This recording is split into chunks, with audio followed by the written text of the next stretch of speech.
Hello everyone, I'm Zara and I'm honored to welcome you to another exciting and inspiring episode of On Location in Vancouver, brought to you with the support of STORYHIVE.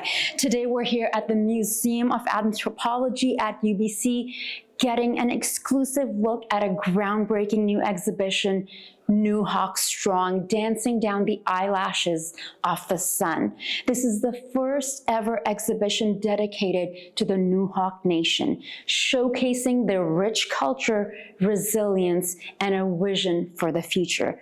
This exhibition is more than just a display of artifacts. It's a living, breathing testament to the strength of the Nuxalk Nation. The treasures, to have our artists and our weavers of today recreate them, and of course our families bring them back out through ceremony, through potlatch again, and having those teachings and those values being part of our practice and part of helping us to achieve our sovereignty. That's the medicine that we are finding while connecting back with these treasures. Today on Location in Vancouver, here at Museum of Anthropology at UBC, is Clyde Tallio, Snxakila. Snxakila. I think I almost got it. Almost got it. Clyde, thank you so much for that wonderful media preview today. I feel truly moved. How are you feeling? The exhibition is going to be launching tomorrow. Tomorrow is the opening day where everyone gets to experience this beautiful Nuxalk Strong here at Museum of Anthropology at UBC. How are you feeling? I'm very happy that this project is finally ready to be seen. It's been a long time coming, and I know it's going to be a very important next step in Nuxalk people's history. Now, even the name of the exhibition is really beautiful. Nuxalk Strong, Dancing Down the Eyelashes of the Sun.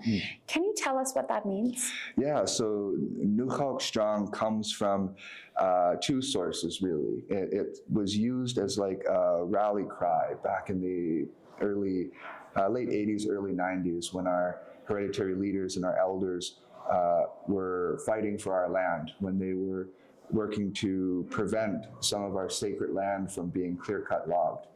And so it was used then to bring Nuxalk people together. But it also comes from an older expression, our greatest strength is being Nuxalk. And that then reflects onto the next part of our name, which is dancing down the eyelash of the sun.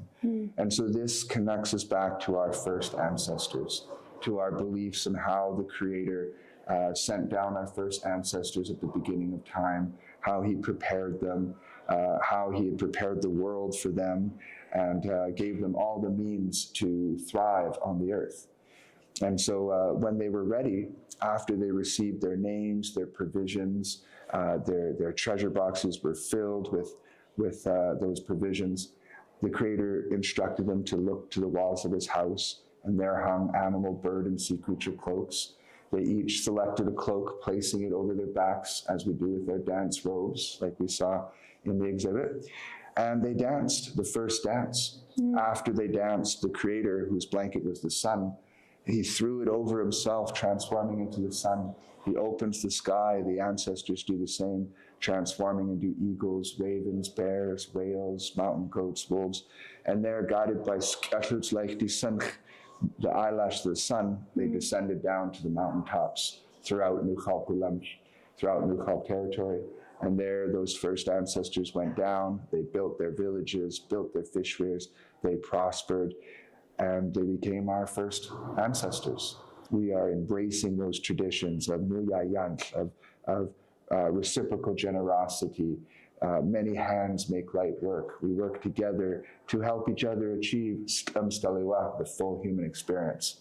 And so that's what this exhibit, to me, the most important part was to show the value system, to get beyond the beautiful aesthetic of our art. Yes, our art of the Northwest Coast is so amazingly beautiful and unique. You don't find it anywhere else in the world. but it's not art in the same way that Western art is. It has a deeper meaning and Spiritual meaning. Exactly, Yeah. yes. And so it's those values that help us on our daily practice. And that's what we see today in community as we reconnect our community with these treasures and we revitalize the ceremonies. We see that pride, that identity, and we see the accomplishments that come through it, the healing that comes through it. I can imagine, and I'm sure for a lot of the individuals who will be attending, because this exhibit is going to be open until next year, until January 2026. Yes. I'm sure it's very moving and healing for them to see their history, their art, but also, you know, individuals like myself who get to call Canada home, who get to call BC home, who are learning. Yes.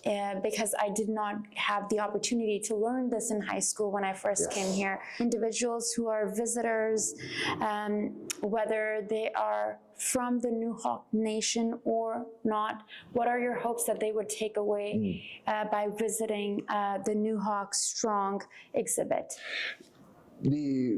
For me, I'm doing this for our people. I think that's very important to say that, you know, first and foremost, this exhibit is to reconnect our people. But also, we want to share who we are with the world. You know, we're a tiny nation, and we've contributed greatly, and we have a great story that people just don't know of. And so transforming the relationships with museums as a place where we now have a platform to be able to share with the world who we are, to break some of those misconceptions that people have that have inherited about Native people, and to really show where we come from. You know, oftentimes we hear people say things like, oh, Native people aren't really from here, they're from Asia. And, you know, you just go online and you will see go online and look at any Native content. And when you read the comments, you'll just find all of this hate, this racism, these misunderstandings. And so with exhibits like this, we're able to show people that these lands made us the people that we are. That we've been on these lands for 15,000 years that we can prove.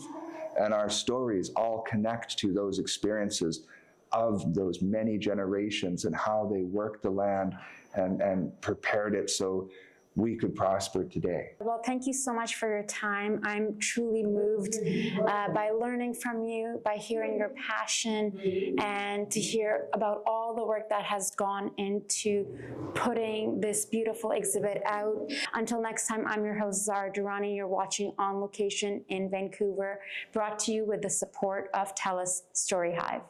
It's the 22.